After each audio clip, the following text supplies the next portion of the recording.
Okay, நான் வந்துடுறேன் sir. ஒரே கருத்து மட்டும் வாங்கிட்டு தங்க தமிழ்நாட்டில் ஒரு குறிப்பிட்ட அளவுக்கான ஒரு வாக்கு சதவீதம் கிடைச்சிருக்கிறது அப்படிங்கிற அடிப்படையில் இங்கிருந்து மீண்டுமாக அமைச்சரவையில் இடம் கொடுப்பதற்கான ஒரு பெயர் பட்டியல் சொல்லப்பட்டிருக்கிறது. முன்னாள் ஆளுநர் போட்டியிட்டு தோல்வியடைந்த தமிழிசை சவுந்தரராஜனுக்கோ மாநில தலைவர் அண்ணாமலைக்கோ அல்லது எல்முருகனுக்கோ மத்திய அமைச்சரவையில் இடம் கொடுக்கும் போது அது தமிழ்நாட்டில் திமுகவுக்கும் அதிமுகவுக்கும் ஒரு நெருக்கடியை உருவாக்குமா?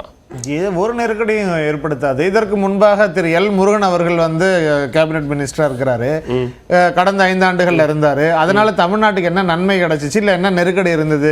ஒண்ணும் கிடையாது. அவரு 2 முறை சட்டமன்றம் நாடாளுமன்றம் எல்லாம் வந்து தோத்துட்டு தான் போனாரு. தமிழ்நாட்டு மக்கள் அந்த அளவுக்கு தான் வச்சிருக்காங்க பாஜக அப்படிங்கறத நம்ம பார்க்க முடியுது.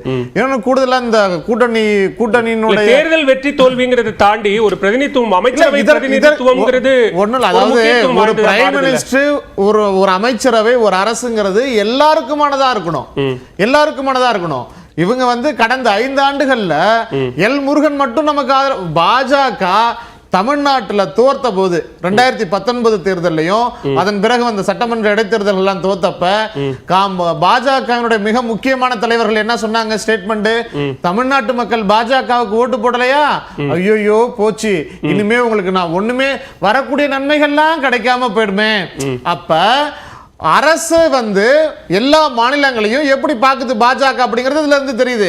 ஜெயிக்கிறோமோ தோக்குறோமோ எல்லா மக்களுக்குமான அரசாக நீங்க சொன்னதுனால மீண்டும் அந்த பரப்புரை ஸ்டேஜுக்கு போக வேண்டியிருக்கு. தமிழ்நாட்டில் இத பரப்புரைன்னு சொல்லல, அந்த காலகட்டத்துக்கு போகணும்னு சொல்றேன். பிரதமர் மோடி தமிழ்நாட்டில் பரப்புரை செய்யும் போது சொன்னாரு, தமிழ்நாட்டில் திட்டங்களை செயல்படுத்துவதற்கு இங்க திமுக அரசு தடையாக இருக்கு அப்படிங்கிற ஒரு விஷயத்தை சொன்னார். பாஜகவை பொறுத்த வரைக்கும் திமுக தடை கிடையாது, எல்லா மாநில அரசுகளுமே தடை.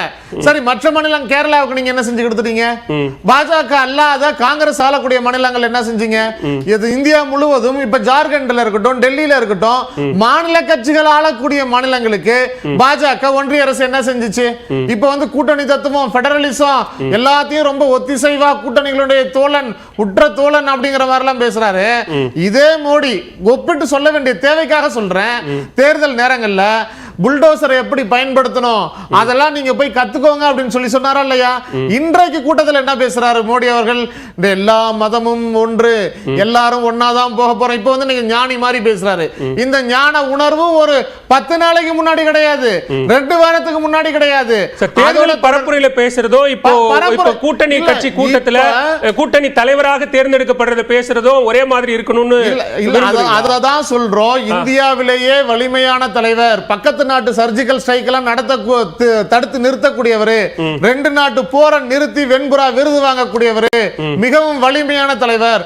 இது உலக அரசியல் சரித்திரத்திலே இப்படி ஒரு புடம்போட்ட தங்கத்தை பார்க்க முடியாதுன்னு சொன்ன மோடி இன்னைக்கு போய் சொல்லியிருக்கிறார் கூட்டத்தில், மிக வலிமையான கூட்டணி. ஏங்க 1989 காங்கிரஸுக்கு 197 வந்து எங்களை மக்கள் விரும்பலன்னா அதை வந்து அந்த ஆட்சியவே விட்டு கொடுத்துட்டு போனாங்க. அதன் பிறகு வந்த தேவகவுடா 300க்கும் அதிகமான சப்போர்ட்ல இருந்தாரு. அதன் பிறகு வந்த வாஜ்பாய் 320, 2022 வரைக்கும் 2009 வரைக்கும் 322 வரைக்கும் வந்திருக்காங்க கூட்டணி. அப்ப இப்ப இருக்கக்கூடிய இந்த மோடி தலைமையிலான மைனாரிட்டி கவர்மெண்டை விட இதற்கு முன்பாக இருந்த கூட்டணிகள்லாம் வலிமையானதாக இருந்திருக்குது. வாஜ்பாய் காலத்திலேயா இருக்கட்டும், தேவகவுடா காலத்திலே இருக்கட்டும், காங்கிரஸ் காலத்திலே இருக்கட்டும். ஆனா அப்பட்டமான பொய்ய இன்றைக்கு பழைய நாடாளுமன்ற இப்பயும் கூட நீங்க மைனாரிட்டி பாஜக அரசு அல்லது கூட்டணி அரசுன்னு சொல்றீங்க. வலிமையான எதிர்க்கட்சியாக இந்தியா கூட்டணி அமர போகிறது அப்படிங்கிற விஷயத்தை சொல்ல மாட்டேங்கிறீங்க. அதாவது நாங்க வலிமையாகத்தான் இருக்கிறோம், இவங்க வலிமையானவங்களா இல்லங்கிறத உணர்த்துறோம். ஏன்னா இத சொல்லி முடிச்சிடுறேன். நாங்க பெங்களூர்ல 2வது கூட்டம் இந்தியா கூட்டணி தலைமையில 26 கட்சிகள் கூடணும். உடனே என்ன பண்ணாங்க, ஊர்ல இருக்கக்கூடிய லெட்டர் பேட் எல்லாம் கூட்டிட்டு நாங்க பெரிய கூட்டணி அமைக்க போறோம், 38 பேரு 38 கட்சிகள் அப்படின்னாங்க. இப்ப 28 தான் கிளைம் பண்ணிட்டு இருக்காங்க. இப்பவும் என்ன சொல்றாங்க, நாங்க மகிழ்ச்சியா இருக்கிறோம். காரணம் என்னன்னா, ஒரே ஒரு வார்த்தையை கூட விவசாய சட்டத்துல எங்களால மாத்த முடியாது, வீரமா முழங்கினாங்க.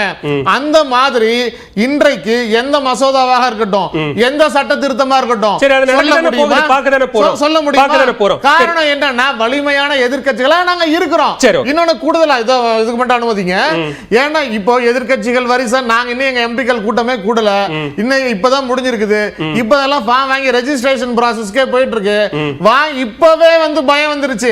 நாடாளுமன்றத்துக்குள்ளார நாங்க போய் உட்காரத்துக்கு முன்பாகவே ஐயோ சந்தோஷமா இருக்கிறாங்க, ஐயோ அவங்க எல்லாம் வலிமையா இல்ல, ஐயோ அங்க பாருங்க எல்லாம் ஒண்ணா இல்ல, அதுக்குள்ளார அவங்க எல்லாம் இவ்வளவு பேச்சு. நாங்க இன்னும் நாடாளுமன்றத்துக்குள்ளாரே போகல, அதுக்குள்ளாரே மோடிக்கு வலிமையான கூட்டணிகள் கொண்ட மோடிக்கு பயம் வந்துருச்சு. பயப்பட வேணாம், பயப்படாதீங்க, தைரியமா இருக்குன்னு தான் நாங்க சொல்றோம். திரு சுப்பிரமணியன், ஒரு தேர்தல்ல காங்கிரஸ் கட்சி முதலிடத்துக்கு வந்தது, பாஜக இரண்டாவது இடத்துக்கு வந்தபோது மூத்த தலைவர் LK Advani the winner comes second அப்படின்னு சொன்னாரு. அந்த அடிப்படையில பாருங்க மெச்சூரிட்டியோட அணுகுங்க அப்படின்னு சிதம்பரம் சொல்றாரு. அதுல என்ன தவறு இருக்கு? இல்ல அந்த மெச்சூரிட்டி அவர்களுக்கு இப்ப இல்லன்றதுதான். அதாவது 30 ஐயா சொல்லாம கூட லெட்டர் பேட் கட்சிகளை வச்சு நீங்க கூட்டணி வச்சிருக்கீங்க. இந்த லெட்டர் பேட் கட்சிகளை வைத்து கூட்டணி வைத்து இப்போ ஆட்சியை பிடிச்சிருக்கோம்ல, அது பெரிய சாதனை தானே. இப்போ நீங்கள் 28 மாநில கட்சிகள், அவ்வளோ பெரிய கட்சிகள், எல்லா மாநிலத்திலையும் பார்த்தீங்கன்னா 20 சீட் வாங்குறீங்க, 30 சீட் வாங்குறீங்க. அந்த மாதிரி பெரிய பெரிய மாநில கட்சிகள் இருந்தும் உங்களால் ஆட்சியை பிடிக்க முடியலையே. அதுதான் சொல்றேன். நீங்க சின்ன சின்ன கட்சிகள் சிறுமைப்படுத்தி பேசுறீங்களே, அந்த சிறுமைப்படுத்தின கட்சிகள் தான் நீங்க ஒன்னா சேர்ந்து உங்களுக்கு எதிராக ஒன்றாக சேர்ந்து. யார் சிறுமைப்படுத்தினா? அவர் சிறுமைப்படுத்தல. லெட்டர் பேட் கட்சினா என்ன அர்த்தம்? இது அதாவது ஒரு கவுன்சிலர் கூட இல்லாம, எந்த அங்கீகாரமும் இல்லாம, வெறும் லெட்டர் பேட மட்டும் வச்சு அரசியல் கட்சின்னு தங்களை காமிச்சுக்கிறவங்கள வச்சு கூட்டணி பண்ணாங்களா இல்லையா?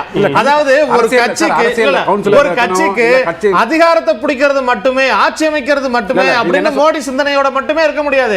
ஜனநாயகத்தை காப்பாற்றணும், அரசியலமைப்பு சட்டத்தை காப்பாற்றணும், எங்களுக்கு எல்லாருடைய குரல் ஒலிக்கணும். இப்ப அதுக்காக நாங்க சந்தோஷப்படுறோம்.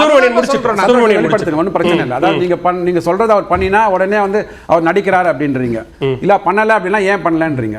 அதாவது இங்க போனாலும் விட மாட்டீங்க, இங்க போனாலும் விட மாட்டீங்க.